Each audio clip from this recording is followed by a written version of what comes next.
Halo semuanya, selamat datang di channel Inspirasi Sunnah. Semoga bermanfaat. Bismillah. Assalamualaikum warahmatullahi wabarakatuh. Bismillahirrahmanirrahim. Alhamdulillahi rabbil alamin. Wabihi nasta'inu ala umurid dunya waddin. Allahumma sholli wa sallim wa barik ala habibina wa syafi'ina Sayyidina wa maulana Muhammadin wa ala alihi wa ashabihi wa man tabi'ahum bi ihsanin ila yaumiddin. Amma ba'du. Teman-teman, mari kita lanjutkan lagi ya ngaji filsafat kita. Semoga kita bisa istiqomah. Semoga kita bisa mengambil sedikit-sedikit manfaat dari keistiqomahan kita ini. Semoga ngaji kita ini serba sedikit bisa meningkatkan kualitas diri kita. Entah lewat jalan yang mana, semoga ngaji kita ini juga bisa membuat kita tambah dekat, lebih dekat dengan Allah. Karena betapapun orientasi hidup kita yang hakiki adalah ilaihi roji'un. Pada akhirnya kita akan kembali padanya. Dan perjalanan hidup ini hakikatnya memang perjalanan menuju Dia. Mungkin hari-hari ini kita sudah mulai banyak kesibukan mengiringi semakin membaiknya situasi pandemi yang perlahan-lahan mulai membaik. Meskipun tetap ya seharusnya kita berhati-hati, tidak sembrono. Masih harus waspada. Jangan sampai yang sudah baik ini nanti terus memburuk lagi. Jadi mari kita saling menjaga dan sama-sama menjaga. Ya, semakin bertambahnya kesibukan mungkin semakin membuat teman-teman kesulitan untuk mengistiqomai kegiatan-kegiatan baik yang selama ini mungkin bisa dirutinkan. Bagian dari jihad kita mungkin itu ya, mari kita tetap mengistiqomai apapun perbuatan baik yang mungkin sebelumnya sudah kita lakukan. Dari istiqomah itulah nanti kita akan menemukan banyak rahasia-rahasia, banyak hal-hal yang utama, yang penting dibandingkan kalau kita hanya melakukannya sekilas-sekilas. Baik, teman-teman, malam hari ini kita masih ada di tema berpikir, tapi kebetulan malam hari ini temanya agak unik ya. Kalau yang sebelum-sebelumnya kan mendorong, memotivasi kita untuk berpikir dengan segala situasinya. Baik jenis berpikir yang kritis, kreatif, etis, sosial, bahkan religius. Tapi malam hari ini kita membahas tema yang berbeda, masih berhubungan dengan berpikir, tapi sekarang kita akan belajar tentang batasnya pemikiran. Jadi kadang-kadang orang pakai istilah batas nalar. Ini mungkin tema yang sekali dua kali teman-teman pernah mendengarnya. Karena sebenarnya isu bahwa akal nalar itu terbatas, itu sudah dibahas dulu jauh-jauh hari oleh para ulama. Termasuk para mutakallim. Ini isu sejauh mana manusia dengan pikirannya, dengan akal budinya itu punya kapasitas tapi juga harus tahu batasnya.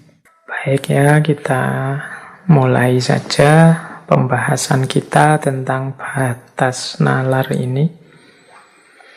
Ya meskipun sebelumnya saya harus minta maaf ke banyak teman yang belakangan mulai banyak minta tema ini, tema itu. Ya insya Allah pada saatnya akan kita angkat. Karena memang yang minta macam-macam banyak sekali. Mungkin bulan depan juga masih belum. Bulan depannya juga yang diminta teman-teman belum sempat saya bahas.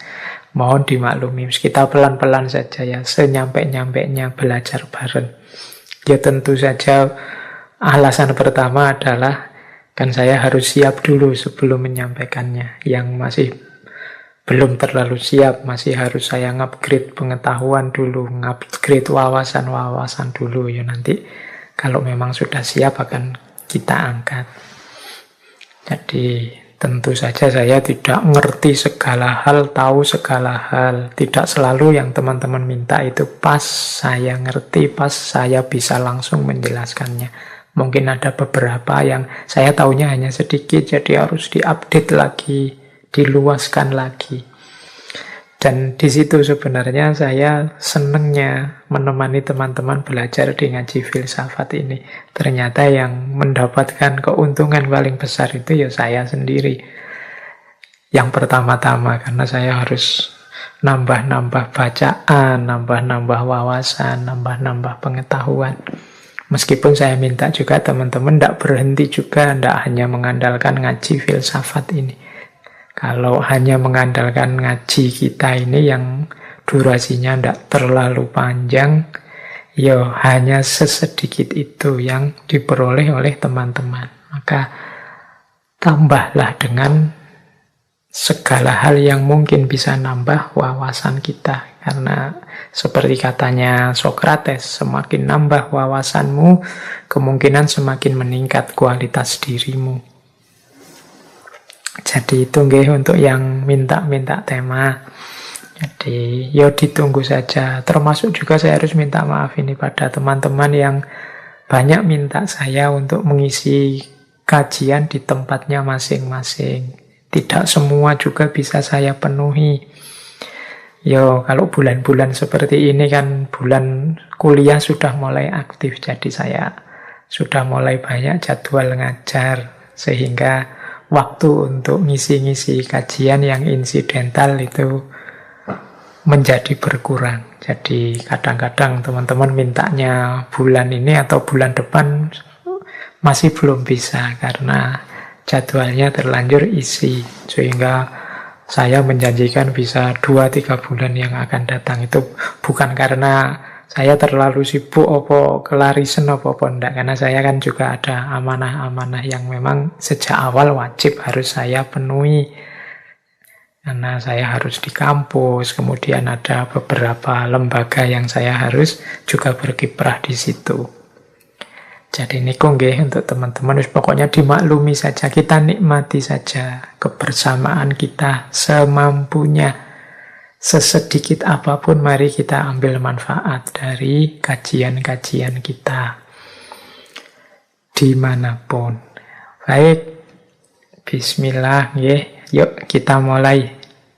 Disiapkan ubur rampenya, apalagi yang harus disiapkan untuk kajian yang biasanya teman-teman lakukan. Boleh sambil tiduran, sambil kelesetan, dan tidak harus kemudian malam hari ini tuntas, paham semua, ya enggak. Ya kalau bisa sampai tuntas nanti 2 jaman, alhamdulillah.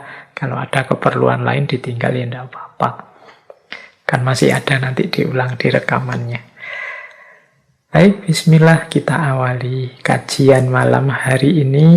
Akan saya buka dengan satu quotes yang bagus, yang menurut saya relevan untuk tema kita malam hari ini, dari filosof yang namanya Pascal. Ini filosof dari Perancis, ahli filsafat, ahli tentang agama, ahli tentang matematika. Beliau bilang seperti ini: "The supreme achievement of reason is to realize that there is a limit to reason." Puncak pencapaian akal, pencapaian nalar manusia adalah kesadaran bahwa ada batas bagi akal, bagi nalar. Nah, persis seperti inilah tema kita malam hari ini. Jadi berusaha menyadari bahwa ternyata pikiran kita, nalar kita itu ada batasnya.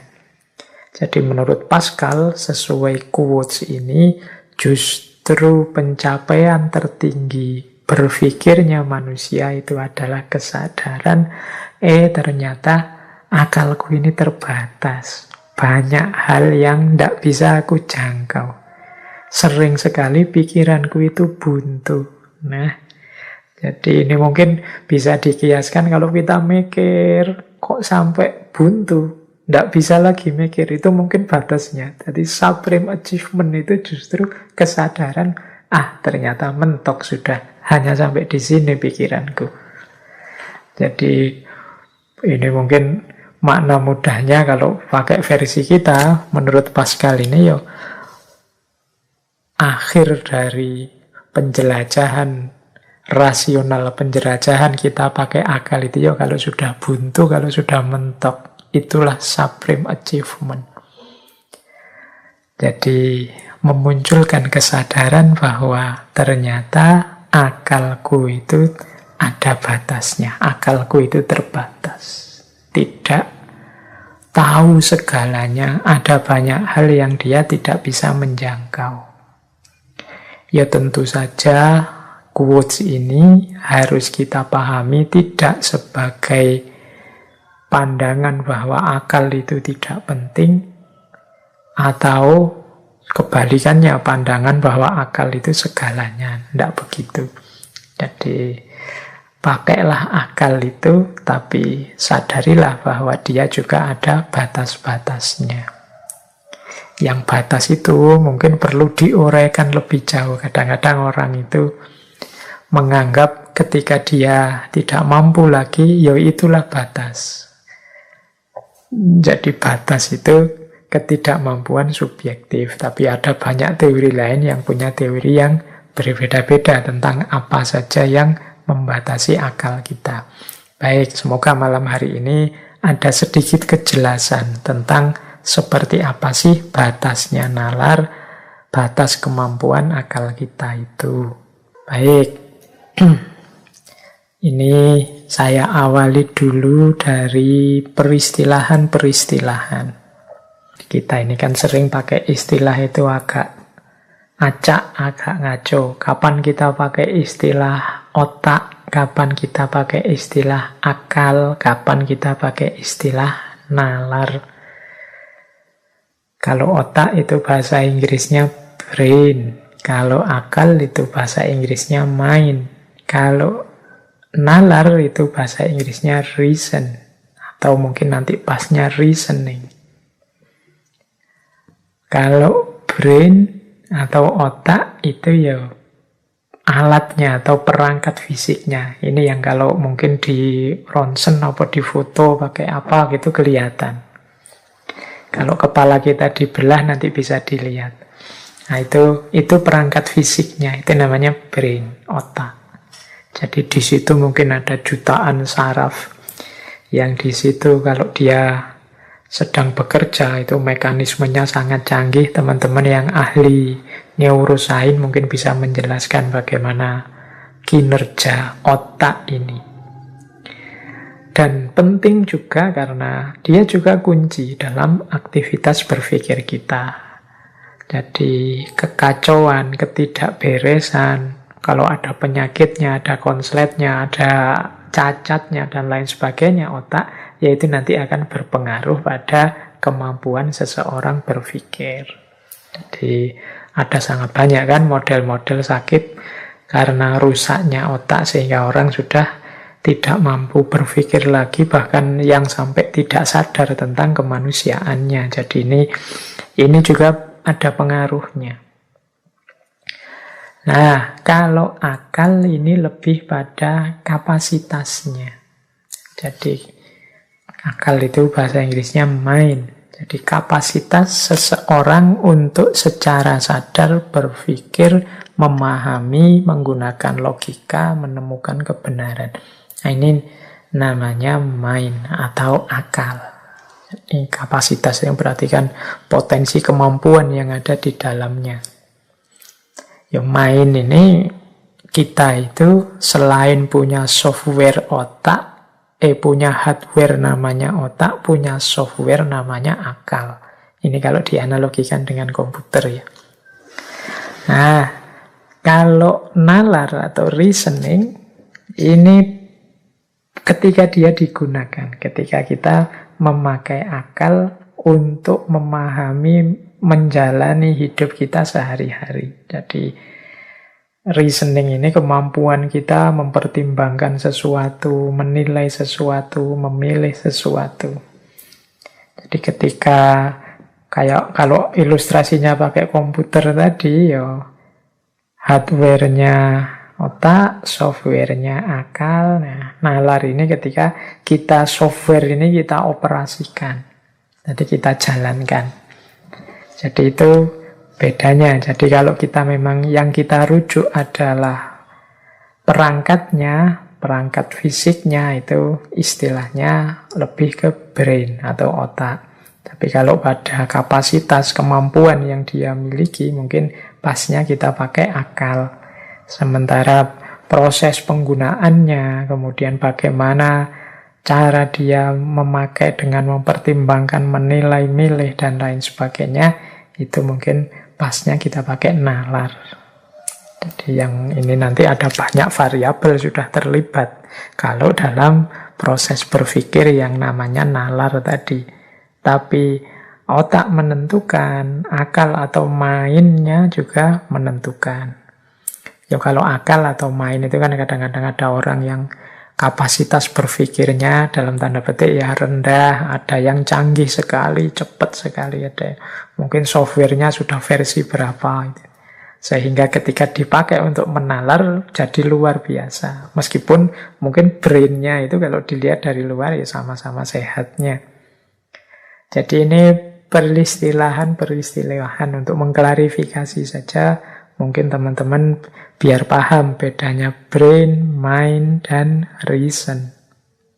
Baik, sekarang kita awali pembahasan kita tentang batas nalar dari buku yang terjemahannya memang judulnya Batas Nalar.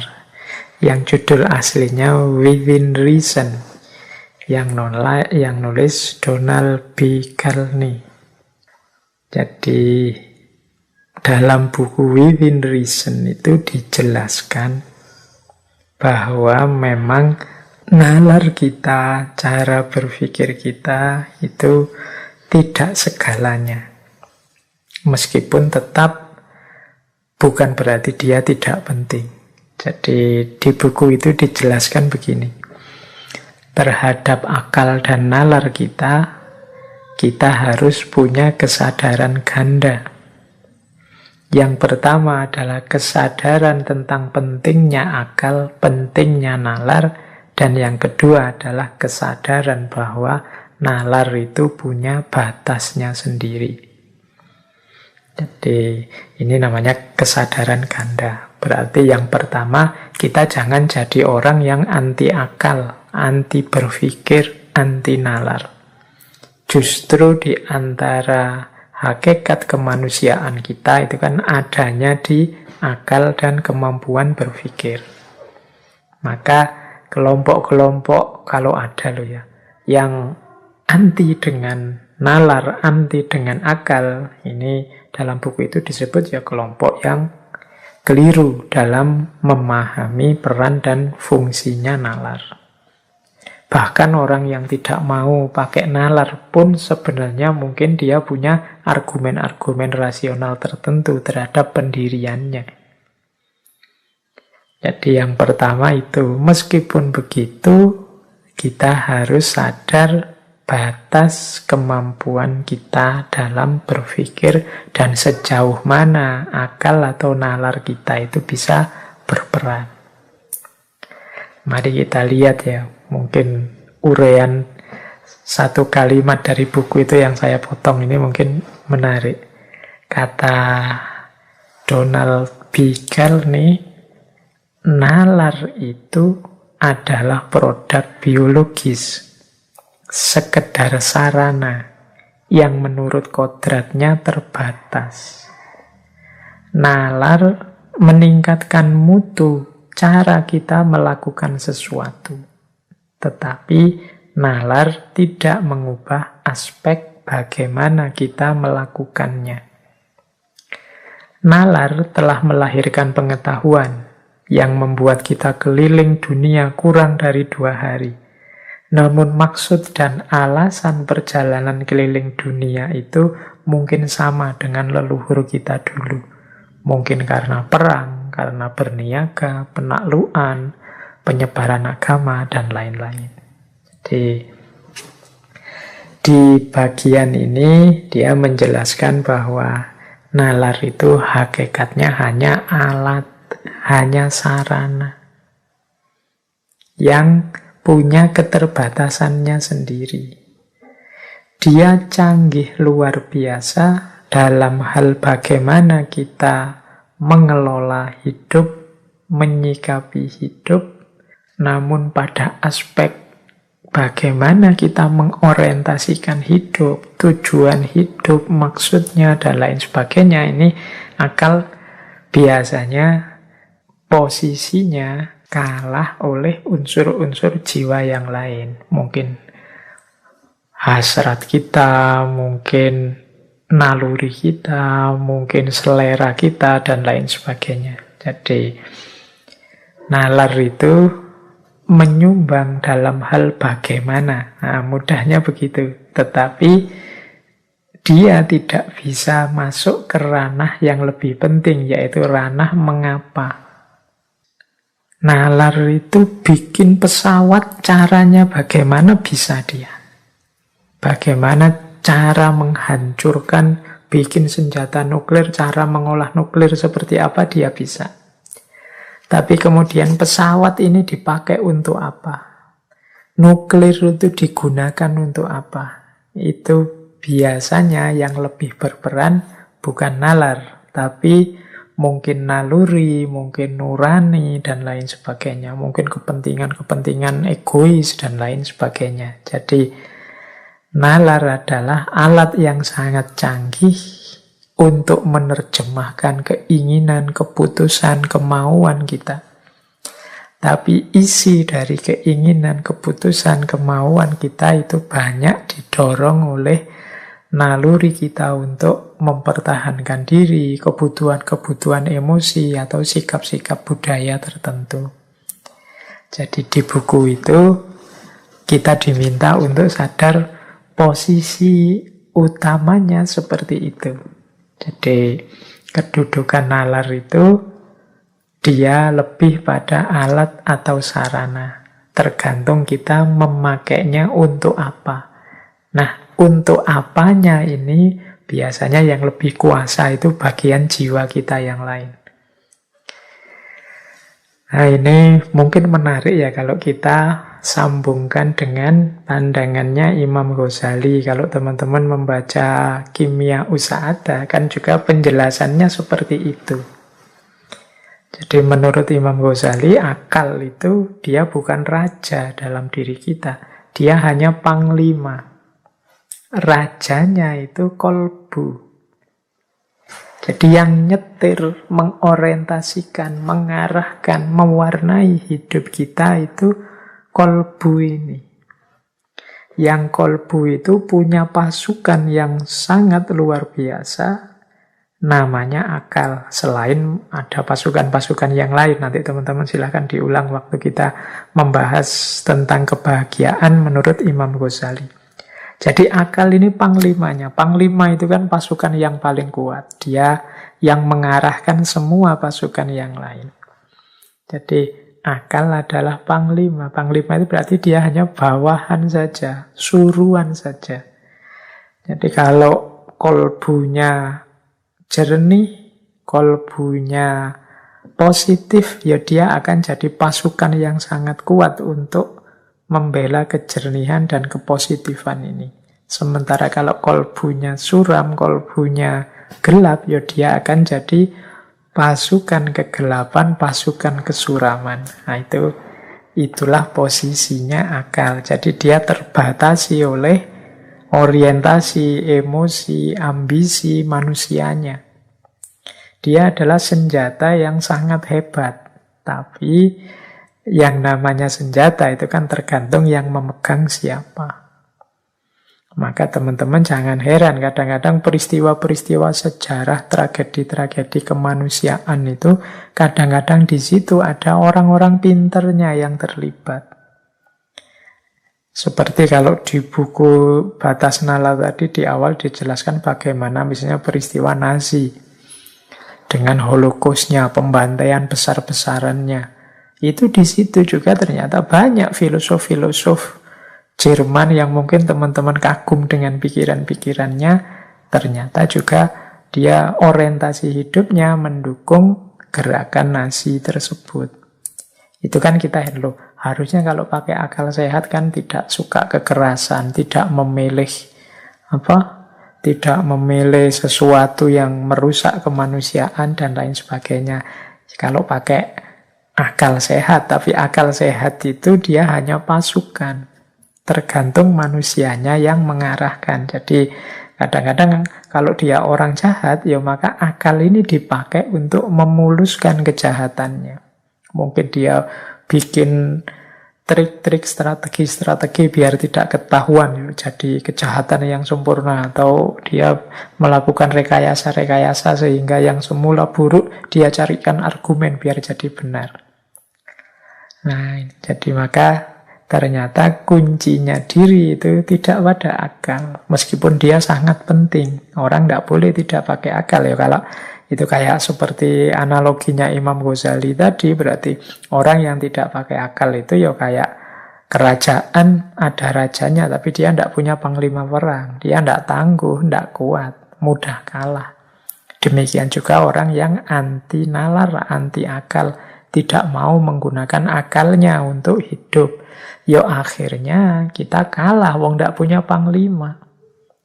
Jadi yang lain mengembangkan sains dan teknologi, menguasai peradaban, kita agak malu-malu, ragu-ragu mendayagunakan akal kita. Yo akhirnya kita kalah, akhirnya kita didominasi. Mungkin juga dijajah secara tidak sadar oleh mereka yang lebih duluan mengembangkan peradabannya dengan akal budi, meskipun akal itu hanya panglima. Jadi orientasi ganda tadi maksudnya akal itu penting, dia sangat canggih, dia pasukan kekuatan yang sangat luar biasa, tapi dia hanya panglima, bukan rajanya. Yang memutuskan orientasi hidup kemana, arah hidup ini kemana, tidak hanya akal saja. Makanya dulu ketika kita belajar tentang kritiknya Sayyid Hussein Nasr pada peradaban modern, kekeliruannya modernisme adalah melihat satu-satunya alat intelijensi manusia itu adalah akal. Melupakan ada banyak perangkat intelijensi manusia yang lain selain akal. Ada naluri, ada nurani, ada intuisi, ada ambisi, ada hasrat, ada selera. Ini semua berpengaruh dalam pengambilan keputusan manusia, tidak hanya akal. Jadi yang pertama, kalau ada yang tanya, batas nalar itu di mana? Ya, setidaknya akal atau nalar itu dia berposisi sebagai sarana atau alat saja, meskipun sangat penting. Dia tidak menguasai orientasi, tidak menguasai kemudi atau kendali, meskipun mungkin bisa memberikan pertimbangan-pertimbangan. Pengambil keputusannya tetap rajanya. Kalau pakai Imam Ghazali tadi berarti kolbunya atau bagian jiwa yang lain. Yang itu mungkin nalurinya, mungkin nuraninya, mungkin intuisinya, dan lain sebagainya. Jadi ini pemahaman pertama kita untuk membawa pada kesadaran bahwa nalar kita itu terbatas.